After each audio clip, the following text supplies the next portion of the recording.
Hello my dear student, cost account के आज के लेक्चर में मैं आपको reconciliation of cost account with financial account पढ़ाने जा रहा हूं।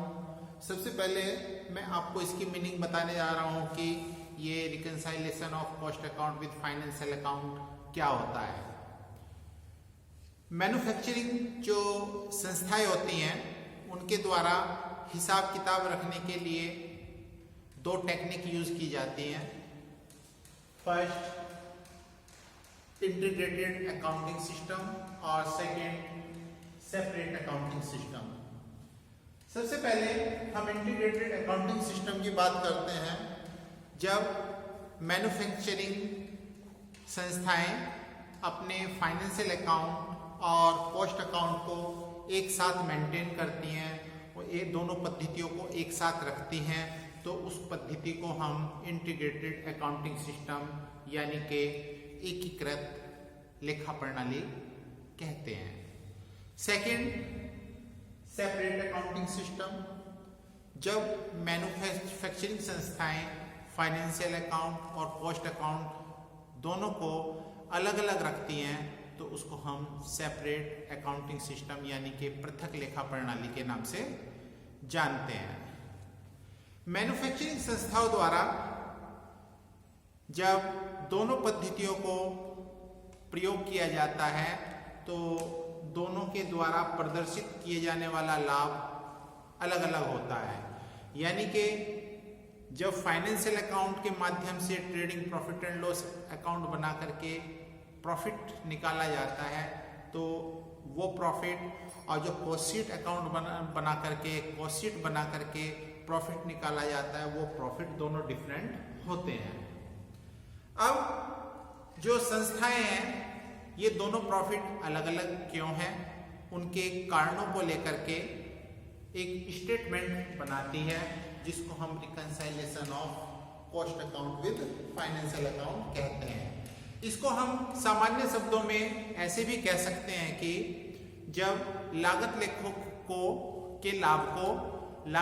के लाभ को वित्तीय लेखों के लाभ से मिलान करने के लिए एक विवरण पत्र बनाते हैं तो उस विवरण पत्र को हम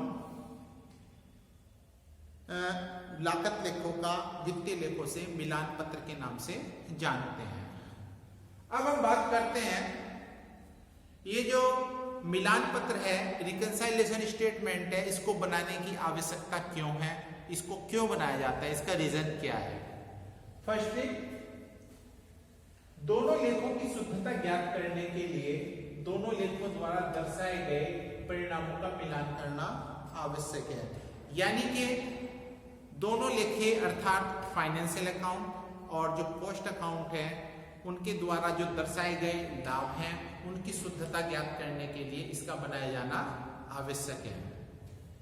सेकंड दोनों लेखों का मिलान करने से दोनों लेखों के परिणामों में अंतर के कारणों का ज्ञान हो जाता है। जैसे कि अभी मैंने बताया है जो वित्तीय लेखे होते हैं उनका प्रॉफिट अलग शो होता है और जो कॉस्ट शीट होता है उसका प्रॉफिट अलग होता है, दोनों में डिफरेंट होता है। ठीक है, अब वो कौन से रीजन है जो दोनों परिणामों को दोनों प्रॉफिट को अलग अलग कर रहे हैं। ठीक है, और उन्हीं परिणामों को ज्ञात करने के लिए स्टेटमेंट का बनाया जाना आवश्यक है। थर्ड वित्तीय लेखा और लागत लेखा विभागों की गतिविधियों के बीच अच्छा सहयोग और समन्वय स्थापित हो जाता है।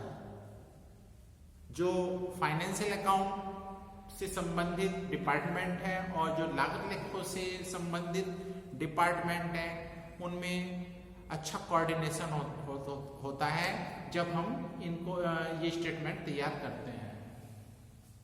अब बात करते हैं वो कौन से कारण हैं जिसके कारणों से वित्तीय लेखों का लाभ अलग आता है और कॉस्ट शीट का लाभ अलग आता है। Reason of difference between the result of cost account and financial account. सबसे पहले डिफरेंस इन ओवरहेड यानी कि खर्चे। कभी कभी वित्तीय लेखों में खर्चों की समंक कुछ और दर्शाए जाते हैं और लागत लेखों में समंक कुछ और दर्शाए जाते हैं। दोनों के अलग अलग होने के कारण उनके लाभों पे प्रभाव पड़ता है। Second, item excluded from cost account. कुछ आइटम्स, कुछ खर्चे या कुछ इनकम्स ऐसी होती हैं जिनको लागत लेखों में शामिल नहीं किया जाता।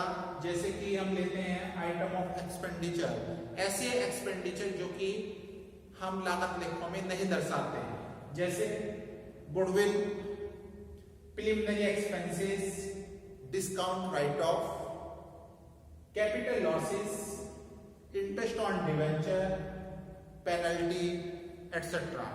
इनका लेखा केवल फाइनेंशियल अकाउंट्स में किया जाता है, कॉस्ट अकाउंट में नहीं। Second, item of income. कुछ ऐसी इनकम होती है जिसको फाइनेंशियल अकाउंट में तो शो किया जाता है परंतु कॉस्ट अकाउंट में शो नहीं किया जाता, जिसका सीधा सीधा परिणाम ये होता है कि दोनों बुक्स के जो प्रॉफिट हैं वो अलग अलग शो होते हैं। जैसे share transfer fees, interest on investment, dividend received और एबनॉर्मल प्रॉफिट यानी कि असाधारण लाभ। इनको केवल फाइनेंशियल बुक में शो किया जाता है, कॉस्ट में नहीं।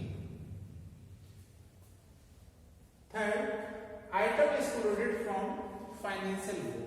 कुछ आइटमें इस तरीके की होती हैं जिनको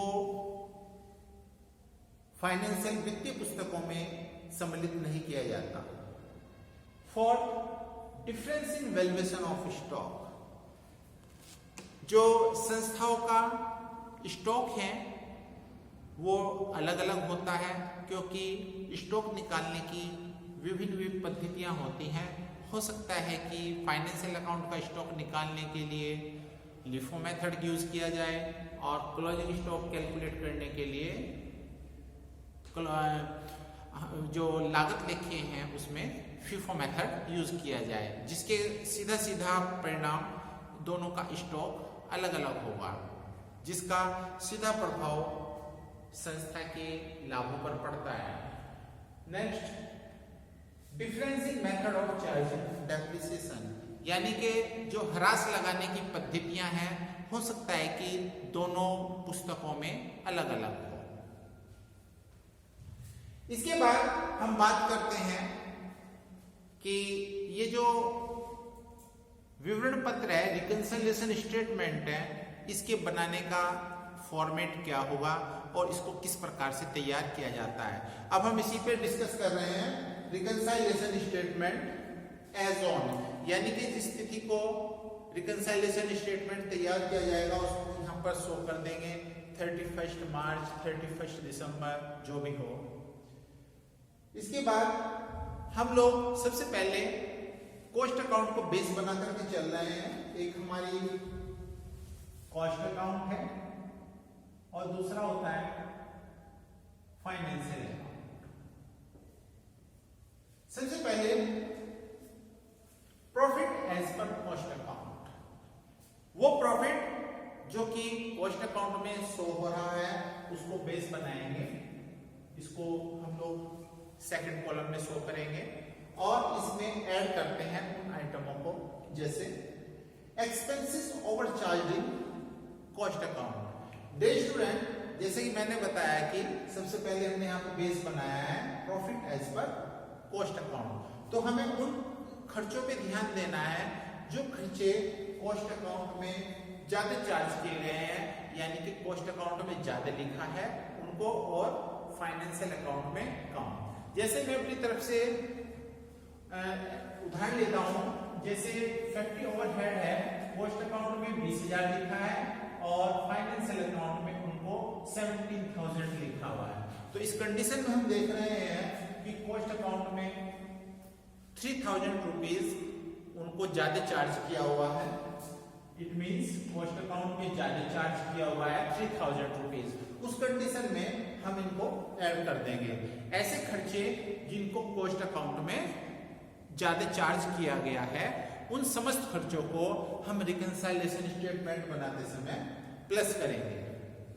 सेकंड होता है प्रॉफिट और receipt excluded from cost account. ऐसे सारे प्रॉफिट, लाभ और प्राप्तियां जो कि कॉस्ट अकाउंट में सम्मिलित नहीं की जाती, जैसे कि अभी मैंने पढ़ा था transfer fees, interest on investment, dividend received और एब्नॉर्मल प्रॉफिट, इनको हम फाइनेंशियल अकाउंट में तो शो करते हैं लेकिन इनको कॉस्ट अकाउंट में शो नहीं करते। ऐसी जितनी भी इनकम होती है उनको रिकंसाइलेशन स्टेटमेंट बनाते समय यहां पर ऐड कर दिया जाता है। थर्ड आता है item of expenses recorded in cost account. कुछ खर्चे ऐसे होते हैं जिनका लेखा केवल कॉस्ट अकाउंट में तो होता है, फाइनेंशियल अकाउंट में उनका लेखा नहीं होता। ऐसे समस्त खर्चों को हम यहां पर प्लस कर देंगे। For over valuation of opening stock in cost account. Opening stock जब कि लागत लेखों में उसको अधिक दर्शाया गया हो, उसका ओवर वैल्यूएशन किया जाए कॉस्ट अकाउंट में और फाइनेंशियल अकाउंट में कम, तो जितने रुपए कॉस्ट अकाउंट में हम स्टॉक अधिक पाते हैं उसको हम यहां पर प्लस कर देते हैं।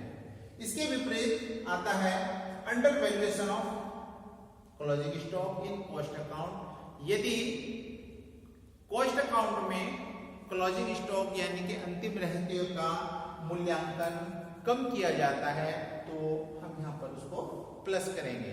इसके बाद जितनी भी ऐड होने वाली आइटम है उन सबको प्लस करके प्रॉफिट एज पर जो कॉस्ट अकाउंट था इसमें प्लस करके ये अमाउंट आ जाएगी।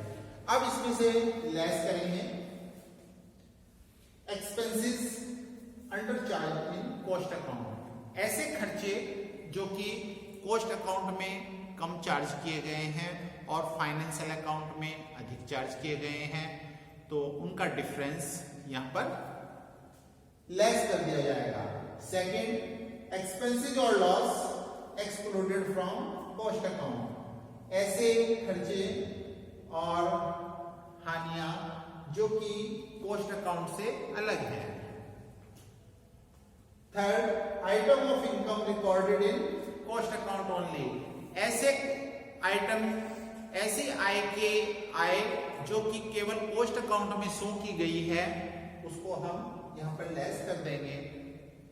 Next under valuation of opening stock in cost account. यदि कॉस्ट अकाउंट में ओपनिंग स्टॉक का अंडर वैल्यूएशन किया गया है तो उसकी अंडर वैल्यूएशन की जितनी भी वैल्यूज होगी उसको लेस करेंगे। नेक्स्ट आता है over valuation of closing stock in cost account. यदि कॉस्ट अकाउंट में क्लोजिंग स्टॉक का ओवर वैल्यूएशन किया गया है, इन समस्त आइटमों का टोटल करके हम लोग इस आइटम में से लेस कर देंगे और ये जो प्रॉफिट होगा इस प्रॉफिट को हम कहेंगे profit as per financial account. यानी कि ये वो प्रॉफिट होता है जो कि फाइनेंशियल अकाउंट में शो हो रहा है। डियर स्टूडेंट, मैं फिर एक बार आपको एक बात बताना चाहता हूं कि जो मैन्युफैक्चरिंग इंस्टीट्यूशन होते हैं अपने यहाँ पर अकाउंटिंग के दो सिस्टम अपनाते हैं। फर्स्ट होता है इंटीग्रेटेड अकाउंटिंग सिस्टम जिसमें फाइनेंशियल और कॉस्ट अकाउंट को एक साथ रखा जाता है। यदि इस पद्धति को, फर्स्ट वाली टेक्निक को इंस्टीट्यूशन ने अपनाया है तो उस समय इस विवरण पत्र को बनाने की कोई आवश्यकता नहीं होती। इस विवरण पत्र को केवल उसी कंडीशन में बनाया जाता है जबकि manufacturing institution separate accounting system technique को अपनाता है। Thank you.